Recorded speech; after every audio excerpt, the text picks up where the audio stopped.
Good morning, my friends in third grade. I wanted to read a story to you today that I think is a little bit different than something that we've usually read together, and that is because the pages have both Spanish and English texts. And so while I'm reading it, you could follow along if you like with what is written in English, but you can also see what the words are in Spanish. This book is called Angel's Kite, La Estrella de Angel, I think it's pronounced. I apologize if I didn't get that right. Angel's Kite. It's by written by Alberto Blanco, and pictures by or ilustrado por Rudolfo Morales. I try. A girl can dream. Here we go. In that town, as in every town, there was a square. And by the square, there was a church. And in the church, there was a bell. And the bell rang. Or at least it used to ring, Angel remembered. But ever since the sad day when their church bell disappeared, his town hadn't been the same. No longer were people lifted out of bed in the morning by the bronze wings of the bell. No longer could they tell when someone was getting married or someone had died.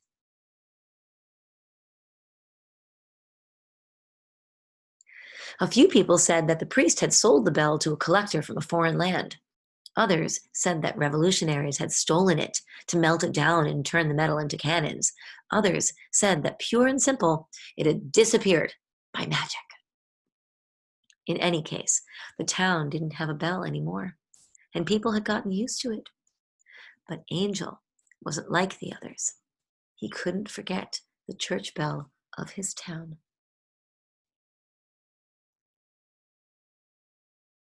To take his mind off of these sad memories, Angel kept himself busy every afternoon making kites, or as people there call them, comets or stars.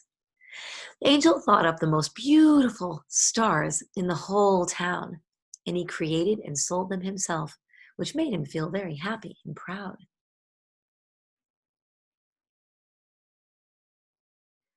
A few bits of colored thread and broom straw, some tissue paper and glue.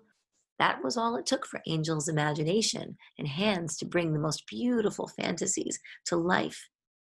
Landscapes and people and animals, creatures no one had ever seen before, bicycles and moons and suns.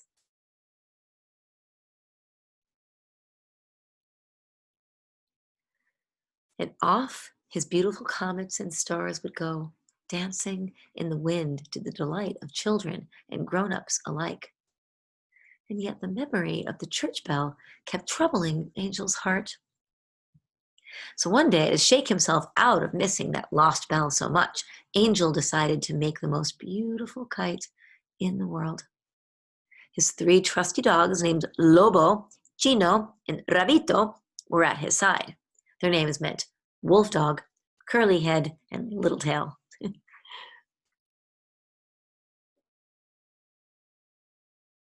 For one whole month, he worked away at his masterpiece, and the children of the town couldn't understand why they hadn't seen him making and selling kites as usual. But when he finished, Angel could hardly believe it himself. There it was, the whole town in one big, beautiful kite, with all of its streets and trees, the square, the horses, the bicycles, the bandstand, the chickens, the church, and of course, the church bell.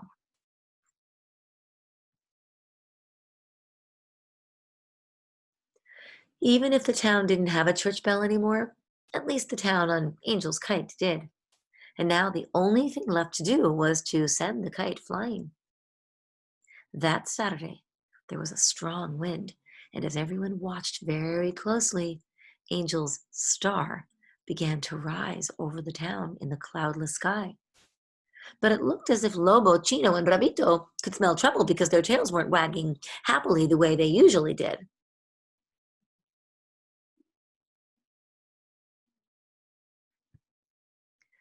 The wind was so strong that the kite started to swoop out of control, and Angel couldn't keep it from flying away. Oh, what sadness to see that the bell he'd made to bring happiness to the town was lost now, too. Everyone started to run after the kite as it flew farther and farther away. And then some of the children had the brilliant idea of following it on their bicycles, and all the dogs came running behind.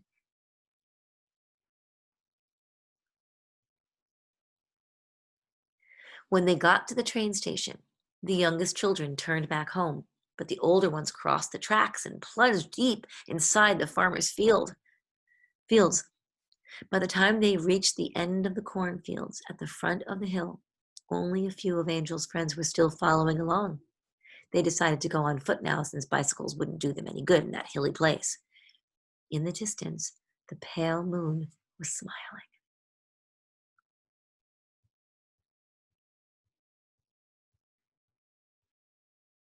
As evening came on, the last three friends walking with Angel gave up and went home. The kite seems to be making faces at them, shining high above, as if it were all a joke.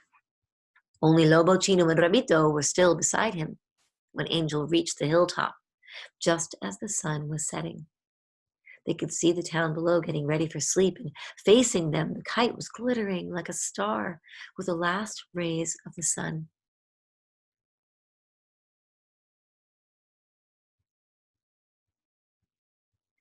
Since there was no place higher to go, Lobo, Chino, and Rabito lay down to catch their breath, and the kite, or was it a star, did the same. But Angel felt that if he'd been patient enough to spend a whole month making his kite, he could surely wait a few hours now for it to drop when the wind died down.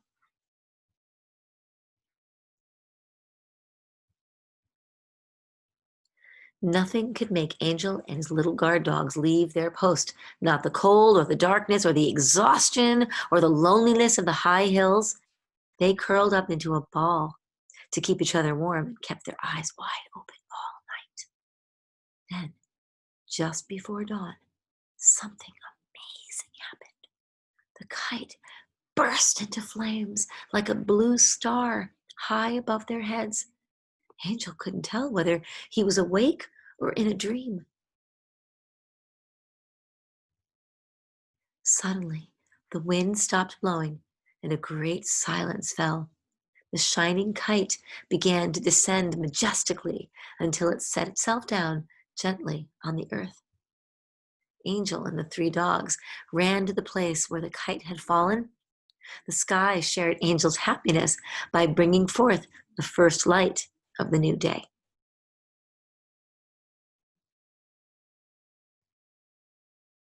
Angel took the kite lovingly into his hands, and he saw that everything he had drawn was on his kite. The town square, the church, the animals, everything was there, except the church bell was gone. And to his to his great surprise, at that very moment, he could hear far away the most beautiful sound he had ever heard. There, below, the church bell was ringing. Down the hill he ran in excitement.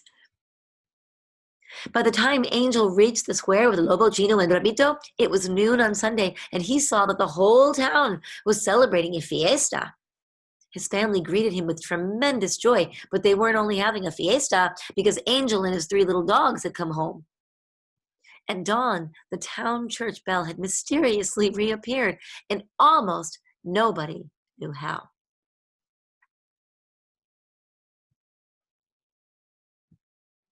Hmm. The end. Hope you enjoyed the story. Bye bye.